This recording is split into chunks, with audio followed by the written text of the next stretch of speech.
This book is called Arthur's Thanksgiving by Mark Brown. Arthur's class was so quiet, you could hear a pin drop. Mr. Ratburn was about to announce the director for the Thanksgiving play, The Big Turkey Hunt. Arthur chewed his pencil. "I hope he picks me," whispered Francine. They all held their breath. "I've chosen Arthur to direct the play," said Mr. Ratburn. He handed Arthur the script. "Me? The director?" said Arthur. "Oh, no," grumbled Francine. "This is going to be a disaster." Arthur's first job as director was to assign parts. The narrator would have the most to say, but the turkey, the symbol of Thanksgiving, had the most important role of all. Secretly, Arthur was glad he wouldn't have to be the turkey, but who would play that part?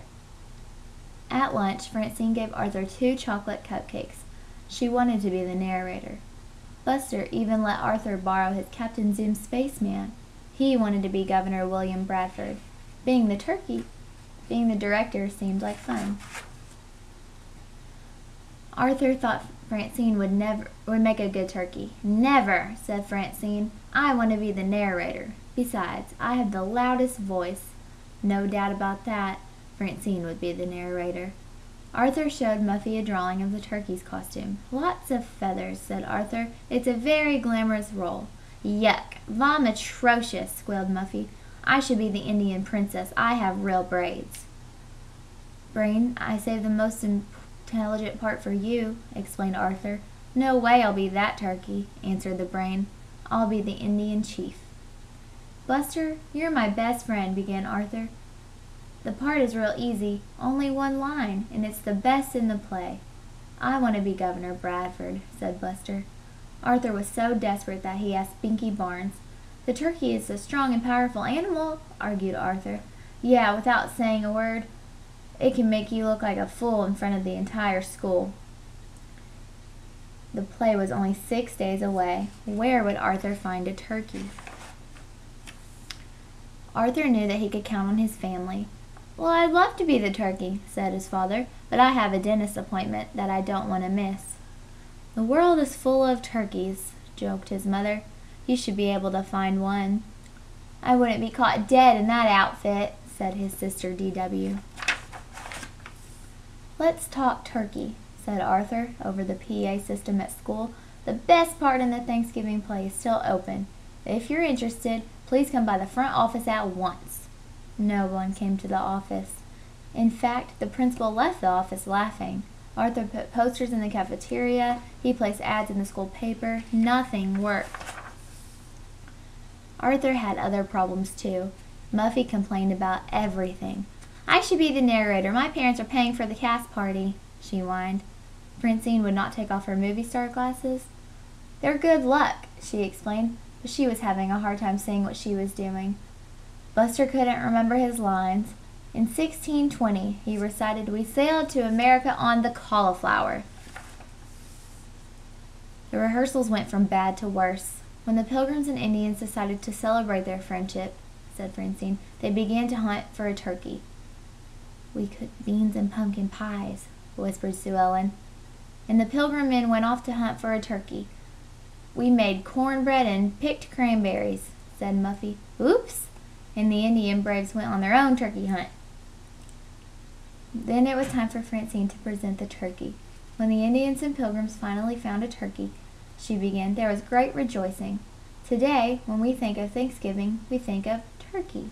She glared at Arthur. "Don't worry," Arthur promised. "I told you I'll find a turkey in time." As a last resort, Arthur decided to rent a turkey, but that wasn't such a good idea. "If you don't get a turkey by tomorrow's performance," said Francine, "I quit." Everyone agreed. No turkey, no play. Arthur went home to think. He thought about turkeys while he did arithmetic. He thought about turkeys while he played the piano. And he thought about turkeys while he and D.W. did the dishes. "Boy," said D.W., "if you want something done right, you have to do it yourself."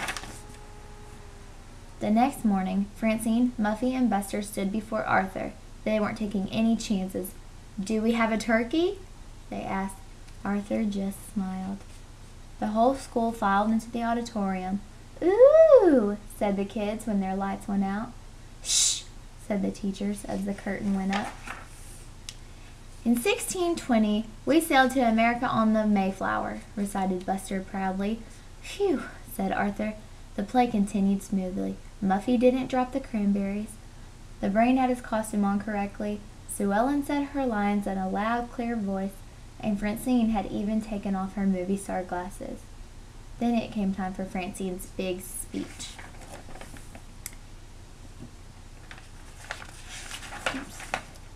She crossed her fingers and began. When the Indians and Pilgrims finally found a turkey, there was great rejoicing. Today, when we think of Thanksgiving, we think of turkey. There was a lot of fumbling behind the curtain.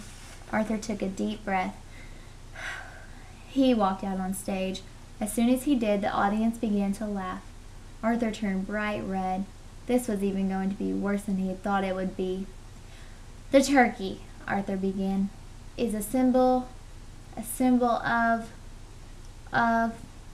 togetherness and Thanksgiving," said a voice behind him. After Arthur turned around and smiled. "I guess Mom was right. The world is full of turkeys. Okay, turkeys, all together now. Let's hear that last line loud and clear. Happy Thanksgiving." The end.